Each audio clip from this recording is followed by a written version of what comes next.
صباح الخيرات. ازيكم؟ يا رب تكونوا بخير وسعادة. أنا سحر، طبيبة ودكتورة أبحاث. عشت في الغرب وتعلمت حاجات كتير مفيدة.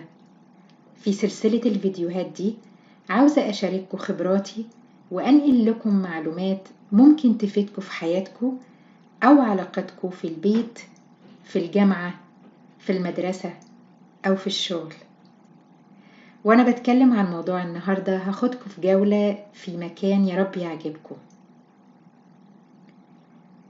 اللي خلاني أعمل الحلقة دي هو إني كنت بتكلم مع صديقة من قريب وقالت لي الجملة دي بالظبط: مخي مش راضي يوقف تفكير.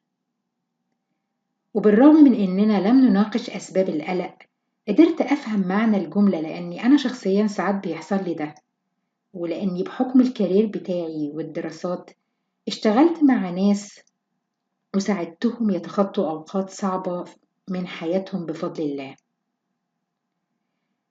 النهاردة هنبدأ نناقش الضغط النفسي والتوتر اللي كتير جدا مننا بيعاني منه تقريبا كل يوم.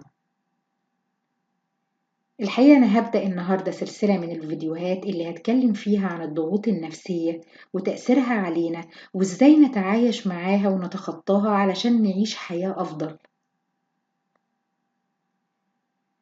لو أنا عاوزة أحل مشكلة الضغوط النفسية والقلق والتوتر مع حد، يبقى لازم أبدأ من إيه هي الأسباب قبل ما أبدأ أناقش الحلول. ليه؟ لأن الحل لازم يكون متفصل عن المشكلة. أنت لما بتروح لدكتور تشتكي مثلا من مغص، هل الدكتور بيوصف لك العلاج على طول؟ ولا بيسألك أسئلة علشان يحاول يعرف سبب المغص اللي ممكن يكون لأسباب كتير؟ بنفس المنطق، قبل ما تفكر في حل مشكلة القلق لازم نعرف الأسباب اللي ممكن تكون مختلفة من شخص لآخر. وهنا يجي ذكر المايندفولنس. فاكرين لما اتكلمنا عن المايندفولنس في حلقة الحفاظ على وزن صحي؟ ممكن تسمعوا الحلقة على القناة. لازم أفكر كويس في إيه اللي بيخلي مخي مش بيوقف تفكير علشان أقدر أحل المشكلة. أنا هنا هتكلم عن بعض الأسباب، وممكن أتكلم عن أسباب أخرى في حلقات قادمة. أنتوا الوحيدين اللي عارفين حدود تحملكم للضغوط الجسمانية والنفسية. يعني لما حد يزن عليكم إنكم تعملوا حاجة أنتوا مش قادرين عليها لأي سبب، ما تنساقوش للضغوط دي طالما إنكم لم تخالفوا معايير الأخلاق والدين اللي أنتوا ماشيين عليها.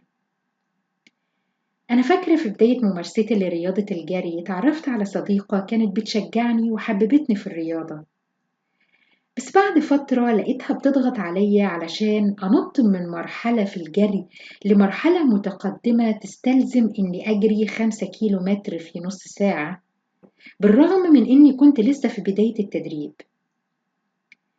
من كتر الضغط سمعت كلامها في مرة، بس لما خلصت المهمة دخت وكان لازم استدعاء الإسعاف، وطبعا كل الفريق كان موجود.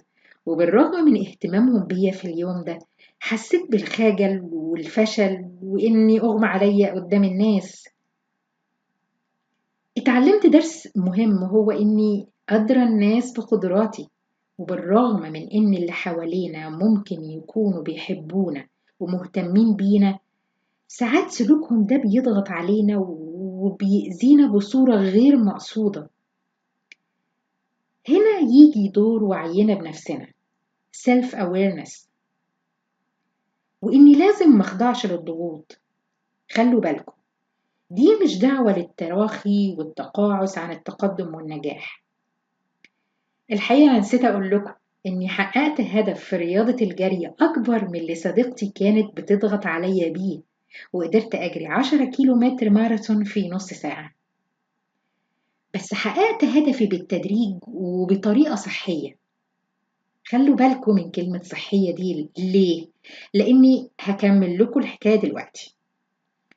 صديقتي الجميلة اللي كانت بتشجعني على تحقيق هدف رائع بس بسرعة فوق طاقتي، جالها إصابة في الركبة بعد شهرين من الكورس بتاعنا، وكانت مرتبة إنها تحضر ماراثون شهير في أمريكا بس ما قدرتش علشان الإصابة، وده أثر كتير على نفسيتها. الحكاية دي فكرتكم بموضوع مشابه في حياتكم الخاصة؟ هل في حد ضغط عليكم علشان تحققوا نجاح أو تعملوا شيء انتوا مش مرتاحين له فقط علشان حد من قرايبكم حققوه؟ في مهارة عند الأجانب اسمها assertiveness، يعني توكيد الذات، بحيث إنك مش لازم تقبل اقتراحات أو أوامر الناس في حال عدم قدرتك على تنفيذها، بس بطريقة احترافية ومهذبة، وممكن إذا قدرت إنك تقول لهم سبب رفضك تنفيذ اللي بيقولوه من غير خناق ولا خصام.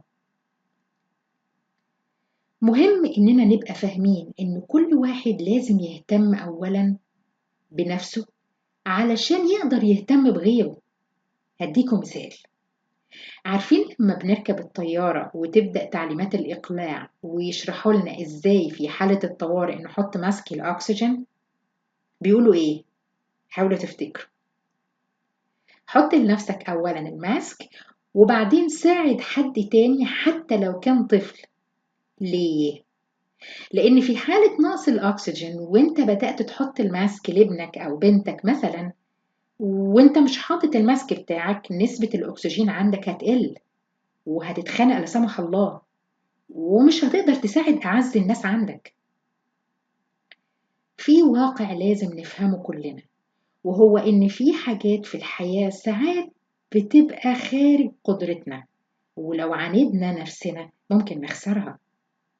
ده ربنا قال: لا يكلف الله نفسا إلا وسعها في سورة البقرة، ووسعها هنا يعني طاقتها وقدرتها. من هنا نفهم أهمية الاهتمام بصحتنا النفسية.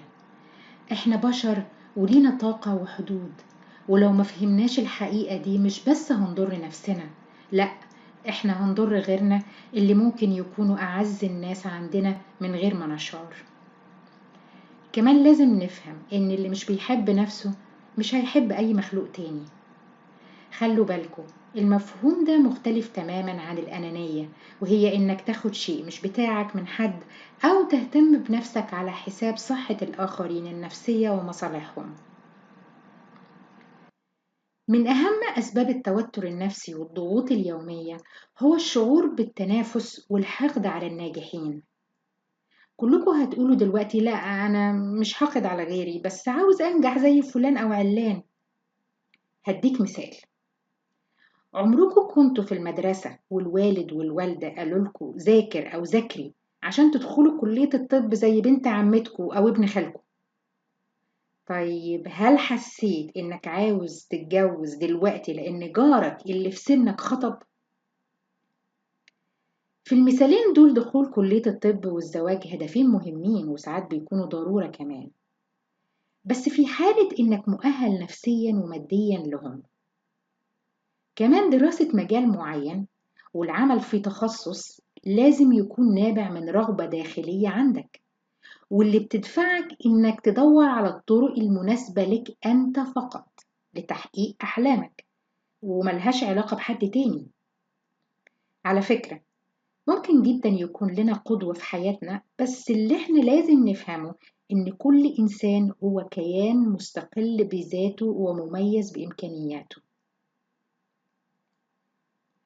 مشكلة إننا يبقى نفسنا إننا نحقق هدف علشان حد تاني يحققه بتهمش الذات، وبتخليك دايما حاسس بحرب داخلية إنك لازم تهزم الشخص اللي انت بتقارن نفسك بيه، وممكن في أحيان كتير تتسبب في كراهية وأحقاد.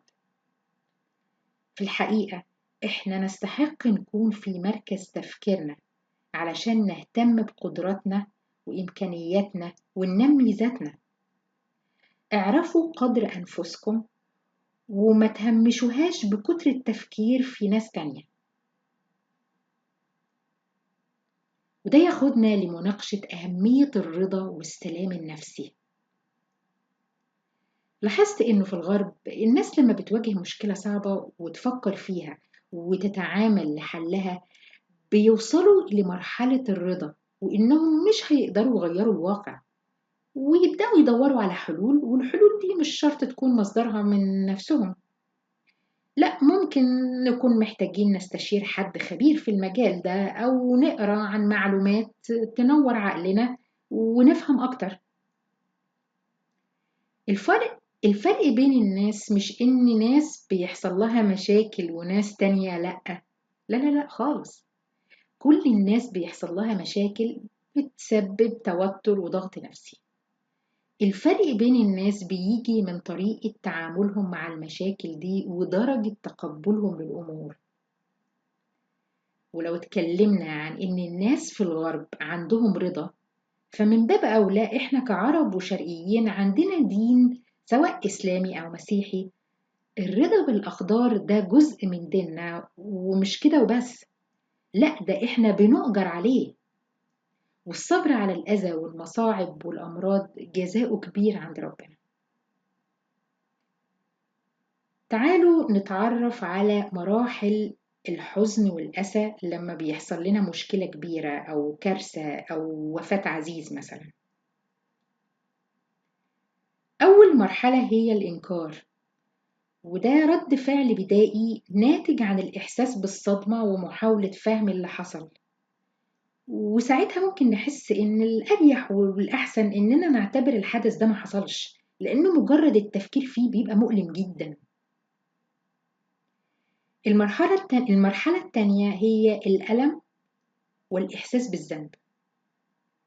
المرحلة دي بيبقى الإحساس بألم الفقد أو الكارثة شديد جدا ومسيطر على كل التفكير، وفي ناس بتبكي لمدة طويلة، وساعات بيجيلنا شعور بإننا تصرفنا تصرف غبي ووصل الأمور للوضع الحالي، زي مثلا إننا نقول ونشعر إننا السبب في فقد عزيز، أو إن واحدة تحس إنها عاملت زوجها بطريقة وحشة نتج عنه الطلاق، وده بيكون مش الحقيقة.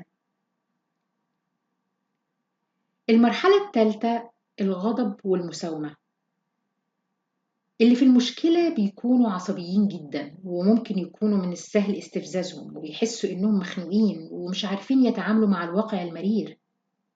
في برضو ناس بيفضلوا يدعوا ربنا يكشف عنهم الكرب، ويعملوا مثلا ندر، إنك لو ربنا طلعني من الكارثة دي هروح أعمل عمرة أو أتصدق بمبلغ كبير أو غيره من أعمال الخير. المرحلة الرابعة الاكتئاب. هنا بنحس إننا وقفنا على أرض الواقع ولازم نتعامل مع اللي حصل أيا كان صعوبته أو ظلمه.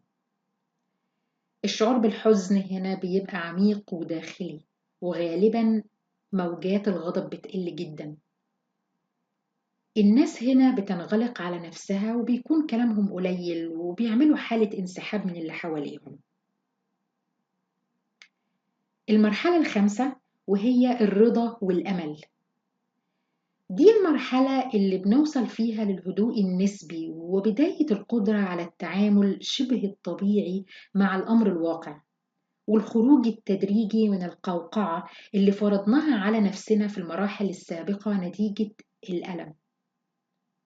هيبقى عندنا شوية أمل في إننا هنتعامل مع الأوضاع الجديدة وندور على حلول. الأحاسيس في المرحلة دي بتبقى تدريجية، والعودة للحياة الطبيعية بتبقى بطيئة بس في اتجاه إيجابي. مهم إننا ندرك إن المراحل الخمسة دي مش بالضرورة تبقى بالترتيب، وإن كل إنسان بيختلف عن الآخر في درجة الإحساس بكل مرحلة ومدتها. في ناس بتفضل في مرحلة الاكتئاب مدة طويلة مثلا تمتد لسنوات، وده بيعتمد على عوامل كتير، منها حالة الإنسان النفسية قبل حصول الكارثة، ووجود صديق أو عائلة مساندة. وأهم حاجة نعرفها في الوضع ده هو إمتى نلجأ لمتخصص علشان يساعدنا على تخطي الأزمة. أنا هكتفي باللي ناقشناه لحد كده النهاردة، ونكمل في الفيديو اللي جاي. قولولي في التعليقات إزاي بتتعاملوا مع المشاكل والضغوط النفسية، ولو عندكم أي اقتراحات ممكن تكتبوها.